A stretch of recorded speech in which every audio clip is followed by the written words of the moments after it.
يا للوطن يا للوطن يا للوطن حب الوطن من الإيمان ولا تكون من الإيمان للحنان على الوطن يا للوطن يا للوطن يا للوطن حب الوطن من الإيمان ولا تكون من الإيمان للحنان على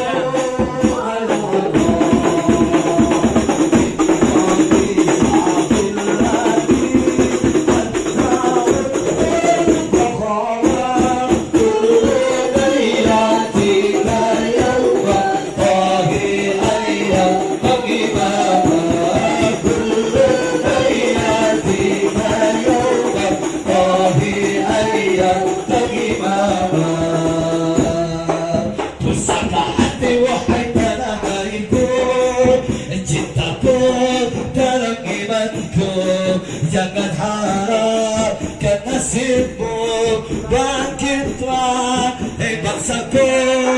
Pusaka hati wahai tanah airku, cintaku karena imanku, jangan harapkan nasibmu, bangkitlah hei bangsaku. Indonesia negeriku, engkau benci pertamanku, siapa datang mengancammu dan binasa di bawah tulimu. Siapa datang mengancammu dan binasa di bawah tulimu. Kami ucapkan selamat datang kepada yang terhormat, yang kita banggakan, Ibu Dr. Kondi Rahmat Bakri. Sekali lagi kami ucapkan selamat datang Ibu. Apa kabar? Baik, alhamdulillah. Alhamdulillah, senang sekali kami berbangga hati pada kesempatan pagi hari ini bisa bertemu, bisa kemudian kita bertatap muka bersama-sama dengan seluruh unsur di lingkungan LSM GMBI di seluruh Indonesia yang alhamdulillah sudah hadir secara luring dan beserta juga daring. Sekali lagi kami ucapkan selamat datang Ibu. Tanpa Indonesia tanah airku, tanah tumpah darahku. Di sanalah aku berdiri, jadi pandu ibuku. Indonesia kebangsaanku, bangsa dan tanah airku. Marilah kita berseru, Indonesia bersatu. Hiduplah tanahku, hiduplah negeriku, bangsaku, rakyatku semuanya. Bangunlah jiwanya, bangunlah badannya untuk Indonesia Raya. Indonesia Raya, merdeka, merdeka, tanahku, negeriku yang kucinta. Indonesia Raya, merdeka, merdeka, hiduplah Indonesia Raya. Indonesia Raya, merdeka, merdeka, tanahku, negeriku yang kucinta. Indonesia Raya, merdeka, merdeka, hiduplah Indonesia Raya. Mantap benar. Gemi Jaya Abadi, Gemi Jaya Abadi, Gemi Jaya Abadi, Gemi. Aku, Gemi. Di dadaku ada merah putih. Kita Gemi luar biasa. Bela negara melalui Pancasila Sakti, ini kita bisa mendapatkan ridho dan keberkahan dari Allah Subhanahu wa Ta'ala. Tak lupa saya juga mengajak salawat dan salam kepada Nabi Muhammad SAW. Semoga kita semua yang hadir di sini beserta keluarga kita selalu mendapatkan sapaan sampai hari jamaah. Amin. Saya sebagai ketua umum sekaligus sebagai pendiri di SMGMB ini, kebetulan GMB dilahirkan adalah bulan Maret tahun 2002 tanggal 18, dan kebetulan hari ini kita dengan bersama-sama ibu ini kita diikuti oleh keluarga besar GMB seluruh Indonesia lewat Zoom meeting. Ini ada sekitar 15 provinsi yang telah kita bangun. Alhamdulillahirrahmanirrahim. Kebetulan kami sangat bangga terhadap ibu. Saya terus terang termasuk yang favorit tuh. Ini saya favorit sekali. Masya Allah. Saya ini sampai saya mencarikan bagaimana saya bisa mengundang ibu. Dan kebetulan juga Dewan Pakar kita ini Pak Cecep Darmawan khusus yang mengajarkan kami bela negara ini. Ini Dewan Pakar kami. Jadi saya bangga hari ini kehadiran ibu memberikan kuliah kepada kita, memberikan pemantapan kembali tentang artinya bela negara, apalagi dengan sekarang ini melalui Pancasila Sakti. Ya, yang bagaimana mohon oleh ibu diterangkan sehingga kami semua yang hadir di sini, anggap aja anak-anak ibu ini bisa melaksanakan secara aplikasi perilaku dalam kehidupan sehari-hari. Itu saja mungkin dari saya mengucapkan banyak-banyak terima kasih, khususnya kepada sahabatnya istri saya, Bapak Alan, yang ikut, ya seharusnya ada di depan ini. Siap Om. Ini kebetulan Om Alan lah yang memberikan support, yang memberikan motivasi terhadap saya dan istri saya. Dan kebetulan istri saya adalah sahabatnya, dan saya terus terang beberapa kali mengikuti perjalanan Zoom meeting, analisa-analisa ibu. Ternyata bagi kami ini sangat betul-betul sangat butuh. Jadi ini Om di ke depan Om. Nah ini yang telah memberikan tepuk tangan. Jadi alhamdulillah Om Alan ini telah memberikan kesempatan bisa mengundang ibu narasumber bersama-sama kita. Saya ucapkan terima kasih Om secara pribadi dan keluarga besar GMB. Jabat erat dengan GMB Om. Itu saja mungkin yang saya ucapkan, tidak banyak-banyak. Mudah-mudahan pendidikan yang hari ini, pelatihan ataupun kuliah, bisa membawa berkah dan manfaat bagi keluarga besar GMB ke depan dan tamu-tamu undangan. Terima kasih. Jabat erat GMB. Assalamualaikum warahmatullahi wabarakatuh. Di Pak Fauzan selaku pendiri sekaligus Ketua Umum LSM GMBI beserta Pak Sekjen dan jajarannya dari mulai pengurus ya Wilter maupun sampai ke distrik. Hari ini kita amat berbahagia karena ini forum yang amat langka dihadiri oleh penyaji. Bukan penyanyi, penyaji. Penyaji yang luar biasa. Ya, Ibu Koni, sahabat saya, lama di Wantanas berbarengan, ya, termasuk membahas bela negara, hasil mundur. Ya, ini juga terima kasih kepada Kang Ari dari Dewan Pakar. Jadi Ibu Koni ini ada Dewan Pakarnya di LSM GB ini akibat Kang Fauzan ya. Ya, ditarik-tarik saya juga diminta di sini. Ada Kang Ari, kemudian juga ada Kang Azhar, ya sebuah acara, dan rekan-rekan lain, ada Kang Aan, ya. Dan tadi kan yang bergabung Om Alan. Om Alan, terima kasih Om Alan atas kehadirannya. Jadi Bapak Ibu, kawan-kawan semua, baik yang luring maupun daring, pagi ini kita akan mulai bagaimana memahami tentang bela negara. Ya, Bu Koni ini bukan siapa-siapa, ya, pengamat militer, pengamat politik, pokoknya semua ada di medsos yang kaitan dengan itu bukan itu ini. Ya. Nah, yang kedua mohon dicermati betul karena satu pemahaman ini bukan ya, mereka sebenarnya pemahaman tentang bela negara beberapa kali sudah diberikan. Misalnya apa itu bela negara, ya, kemudian nilai-nilai dasar bela negara sampai implementasinya bagaimana. Kebetulan kan LSM-GMI itu adalah LSM yang bergerak dalam pencegahan sekaligus pemberantasan korupsi, gitu. Jadi ini tepat, jadi bela negara dalam kaitan dengan pencegahan korupsi.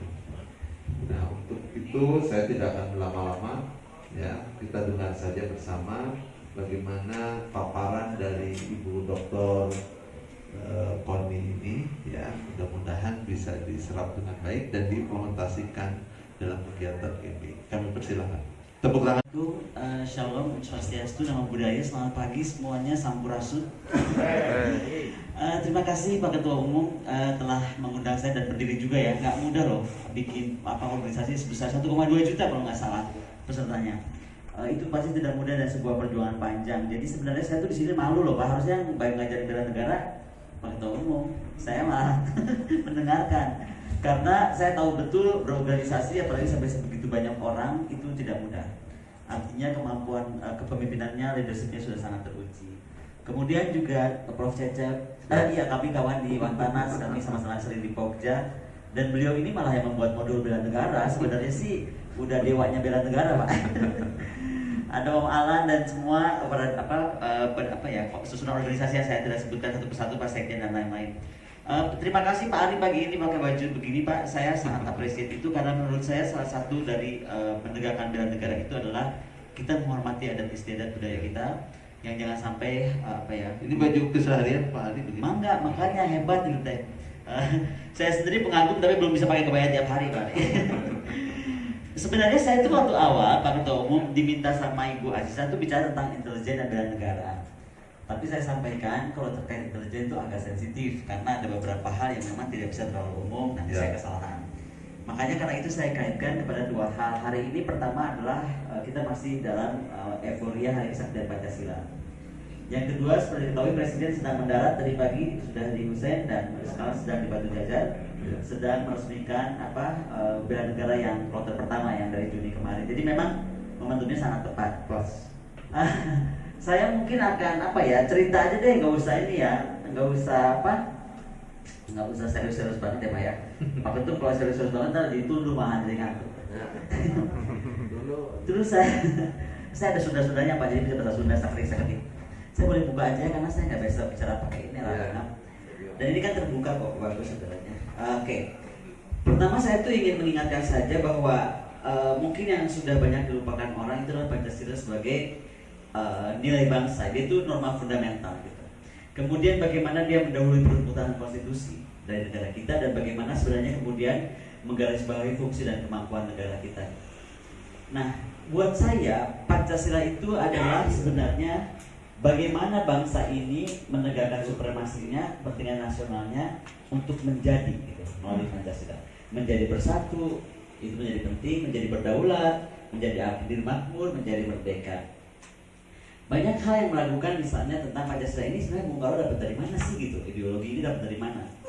Sebenarnya kalau karena beliau itu pemikir juga akademisi, saya sempat menyebutnya demikian ya, tokoh yang terkenal sekali dengan beliau sangat luas bacaannya juga kan. Beliau sudah mempelajari dari mulai konsepnya Hitler tentang nasional Westanhung, kemudian Lenin, Ibn Saud malah sudah dipelajari bahwa di atas dasar agama Islam. Kemudian Nippon, Sun Yat-sen, dan akhirnya kepada Pancasila sendiri. Jadi saya merasa bahwa Pancasila itu adalah jalan tengah dari semua aliran ideologi yang ada. Jadi sudah betul-betul tidak boleh diperlukan lagi. Nah, para pendiri bangsa itu tadi menyatakan bahwa harus ada revolusi sosial atau revolusi nasional untuk mewujudkan hal lebih positif dengan cara merevolusikan Pancasila. Kalau saya boleh bertanya hari ini, sebenarnya kalau apa sih yang paling mengganggu saya nih secara pribadi sekali lagi adalah kehendak beberapa orang untuk merubah arah negara menuju negara yang terkait dengan agama yang khilafah, kemudian negara Islam Indonesia dan hal-hal seperti itu. Untuk saya pribadi hal itu kurang menggembirakan untuk saya pribadi. Kenapa? Karena misalnya dari satu Mata Air Foundation dan Alfara Research Center, mereka tuh melakukan riset dan itu menyatakan bahwa ada pointers bahwa tidak mendukung pimpinan non-muslim itu mencapai sekitar di swasta hampir 25,9%, di BUMN juga hampir 30%, di PNS 30%, di profesional juga 30%. Dan negara kita ini kan negara yang multi etnis, multi agama dan sangat beragam. Jadi buat saya Muslim, saya Islam, tapi kalau sampai ada faktor bahwa tidak mendukung pimpinan non-muslim, berarti kita telah membelah warga negara kita sendiri. Kemudian tentang bagaimana negara Islam perlu diperjuangkan secara kafah, itu kaum profesional mendukung sudah hampir 30%, dan khilafah sebagai bentuk negara itu sudah ada yang setuju sebagai sebesar 16%. Dan yang percaya bahwa harus jihad untuk menegakkan negara Islam itu sudah 19,6%, itu besar banget. Coba penduduk Indonesia berapa? 19,6% itu besar. Jadi kalau kita nggak ada kemauan untuk seperti yang dilakukan oleh Pak Ketua Umum, maka saya sangat apresiasi Pak. Tadi saya masuk, kenapa saya agak berhenti di bawah Pak? Karena kan wakas ya, udah lama. Terakhir kayaknya waktu menikah Pak, tiba-tiba air banaan. Tiba-tiba tadi disambut itu, makanya saya berhenti dulu. Apalagi katanya juara dari mana Pak? Juara Indonesia. Jadi saya berhenti sebentar kan, saya waas itu Pak, kayak Tapi pulangnya rebana lagi. Bener Prof. Eta maksudna. Karena jadi kasual-kasual kalau kata Sunda mana. Nah kembali kalau ke situ, saya baca bukunya Pak Yudi Latif ya. Menurut saya Pak Yudi Latif itu seorang perumus Pancasila yang sangat kontemporer lah ya, mampu. Beliau tuh mengingatkan bahwa gak mungkin kita itu memecah negara atau bangsa ini dengan agama gitu. Karena akar bangsa ini tuh memang sudah punya apa yang beliau sebut sebagai genuine Nusantara. Misalnya beliau mengutip tentang arkeolog Belanda Bos tahun 1946 yang menyatakan sebenarnya coba kita lihat baik agama Batak Toba, Bali, kemudian Sunda Wiwitan, kemudian apalagi kosmologi kita di Hindu Bali, itu percaya saya tentang triadik Pak. Jadi 3 relasi antara Tuhan di atas, kemudian manusia di tengah, dan alam itu di bawah kita. Dan mau itu kalau di Sunda mah aji komaratnya ya, asa aura antar manusia, aji wiwaha asah dan rawat alam semesta, dan bagaimana dalam kerangka aji luhung mengasah keluhuran kita kepada Tuhan. Saya walaupun Islam senang sekali Pak belajar begini. Jadi saya mah kalau orang sudah bilang nanti jarang banget. Saya kan kebetulan selain tinggal di Monongila, saya tinggal di Bogor. Nah kebetulan saya dekat dengan masyarakat adat Sunda di Bogor. Jadi saya sering tuh Pak kedatangan kedatangan kaum Sunda Wiwitan misalnya ke rumah ya, saya mah ikutan aja resep melihat budaya kita gitu. Demikian juga kosmologi Hindu Buddha, maksudnya Hindu Bali itu kan nggak pisah dari Trihita Kirana. Gitu. Kakak ipar saya yang pakai baju pink itu tadinya Hindu Pak, dia jadi masuk Islam ketika menikah dengan kakak saya. Jadi kalau saya belajar Hindu banyak dari beliau. Nah kembali kita mesti kalau menurut Pak Yudi Latif, kita mesti melihat Pancasila itu sebagai basis moral amore patria atau bagaimana mencintai negeri. Itu saya bilang tadi pada Pak Ketua Umum, kayaknya saya mesti belajar sama Bapak. Kok bisa-bisanya ngumpul orang 1,2 juta ya?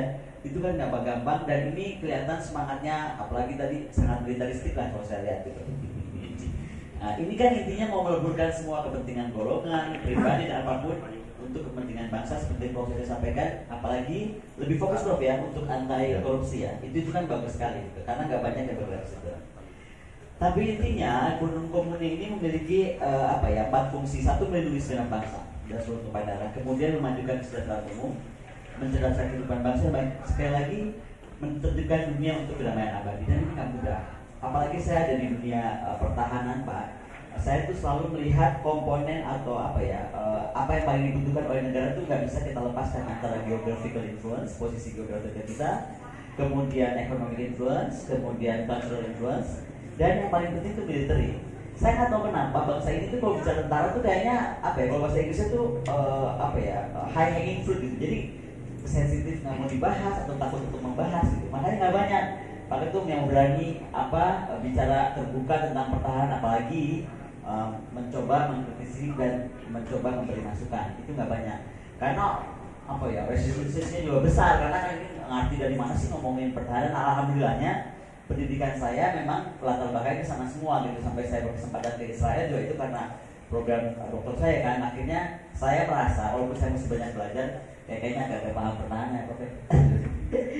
Nah kembali, jadi kalau kita bilang bahwa kemana sih sebenarnya kita ini mesti menuju, mulai baik bela negara sebagai komponen cadangan atau komponen pendukung, baik TNI sendiri. Sebenarnya kan national security kita, national interest kita itu mau kemana? Atau supremasi negara kita kemana?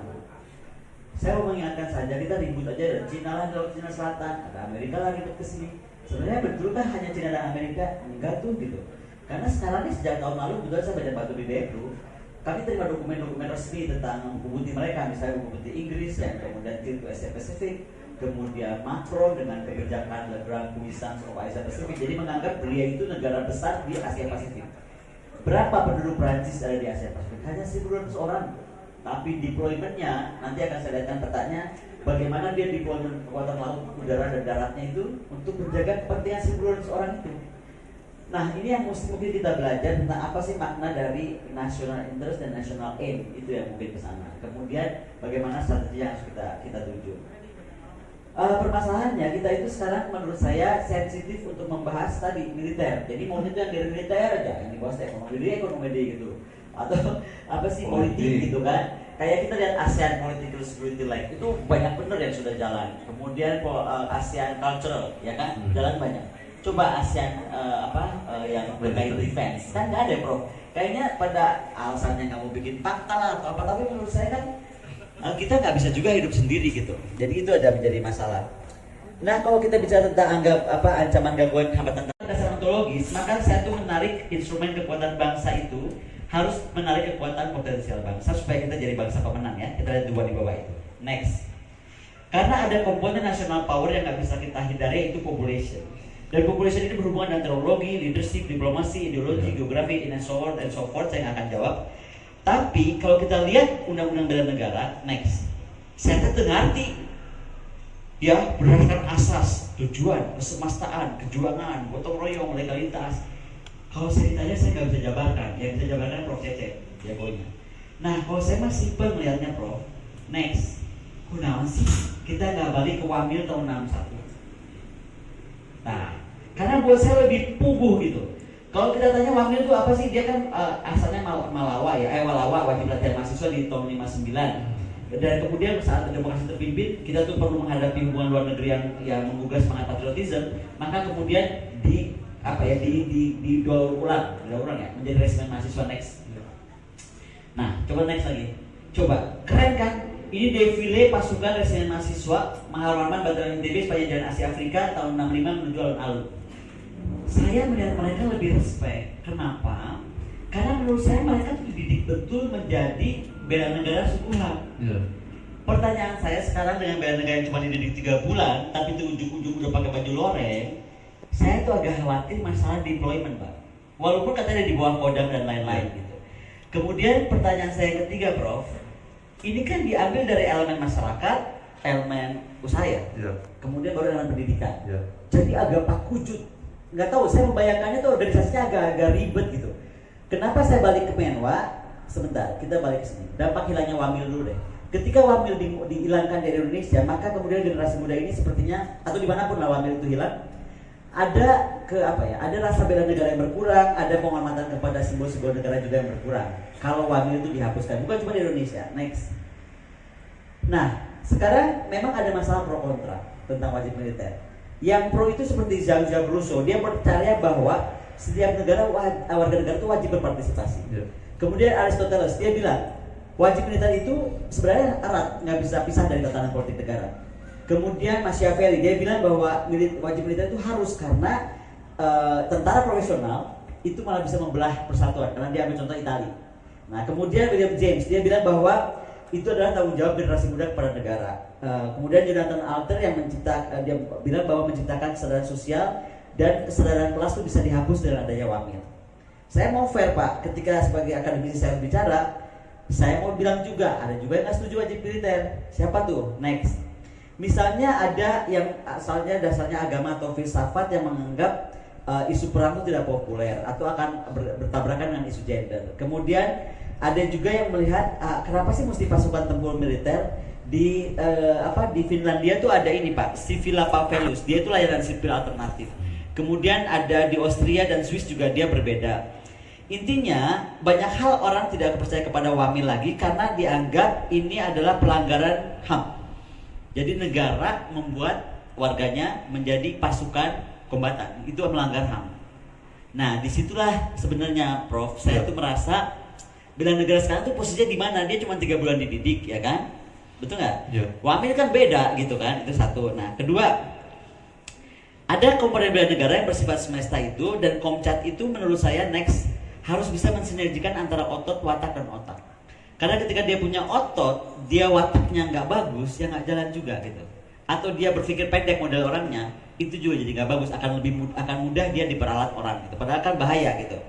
Nah, makanya kenapa nggak kembali ke Menwa? Karena sudah terbentuk sadar bela negaranya, potensinya juga sudah terpuluhan tahun solid, ya kan? Kemudian disiplin daya juangnya tinggi gitu. Next, Pancadharma Satya-nya Menwa dengan bela negara, menurut saya lebih detail. Next lagi, lebih detail di Pancadharma Satya-nya bela negara. Tapi sekali lagi, Pak Ketum, tolong saya diinformasikan, karena sekali lagi punya 1,5 juta masa ini pasti Bapak punya doktrin atau punya aturan yang hebat juga, yang kita sebagai akademisi juga saya harus belajar gitu. Nah, apa yang bisa ditambahkan misalnya kalaupun tidak ke Menwa, ini kan kita diskusi ya hari ini, jadi boleh saja yang nggak sepakat juga, tapi apa kemudian yang bisa menjembatani itu.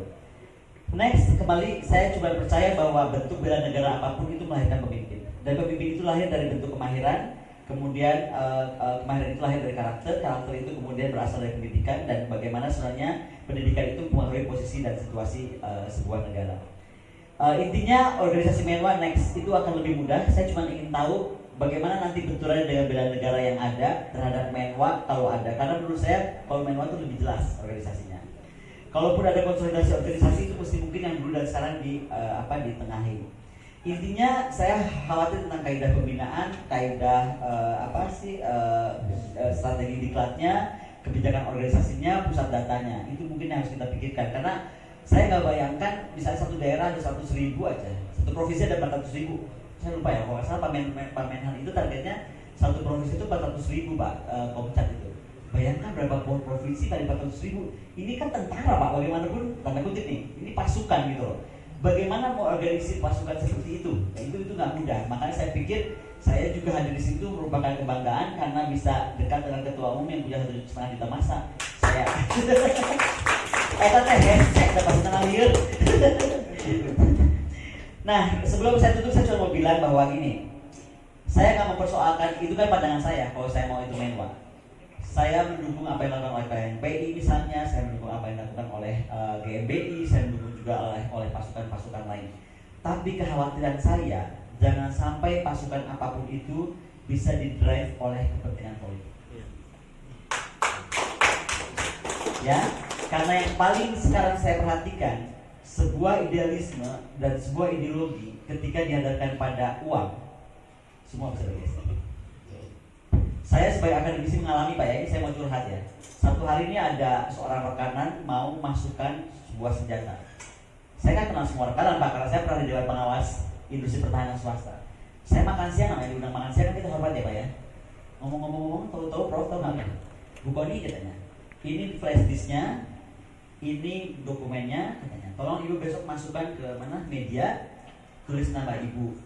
Terus red dia jawarin amplop, kira-kira itu dolar lah Pak. Kalau saya pegang mungkin, kalau saya lihat 10.000 kali Pak, ya kan? Bayangin Pak, akademisi aja udah digituin.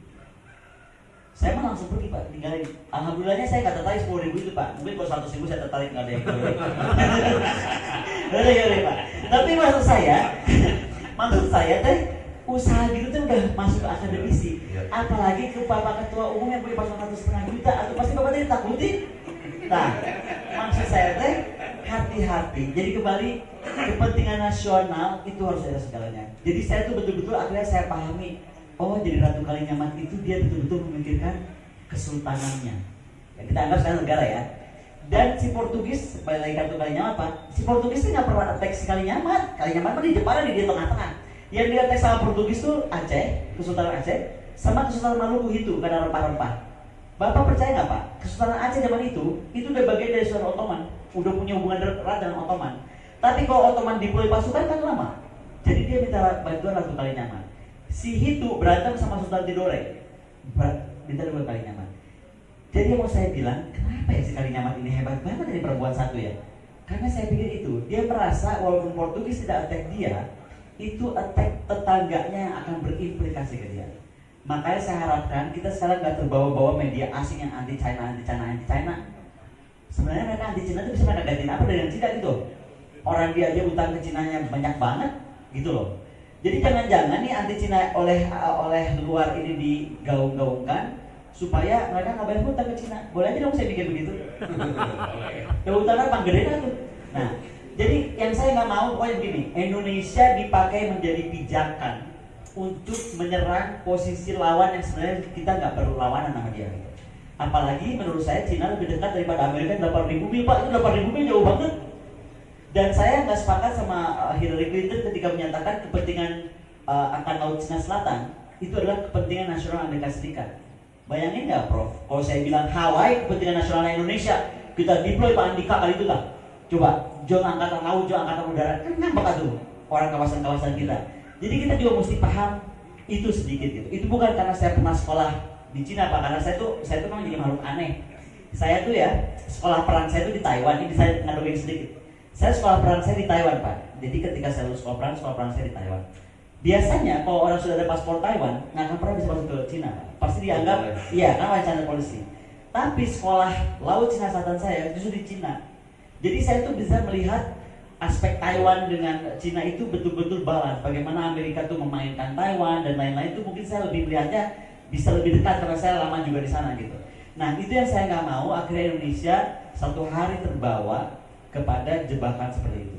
Intinya apapun juga kita mesti mandiri, kawasan kita mesti kita jaga. Apakah dengan atau tidak dengan ASEAN? Tapi saya cuma mau bilang satu, jika kita tidak berteman dengan siapa-siapa, itu akan sangat mahal. Saya kira itu aja. Terima kasih Pak Ketua Umum.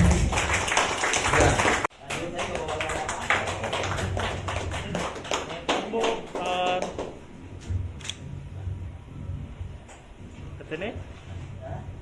Oke, tahan 1, 2, 3 sekali lagi.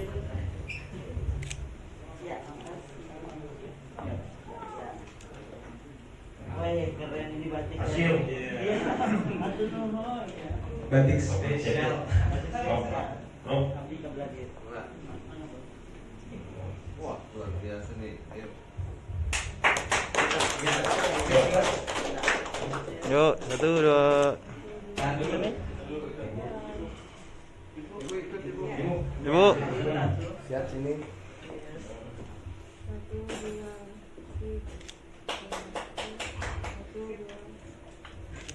Terima kasih. Siap.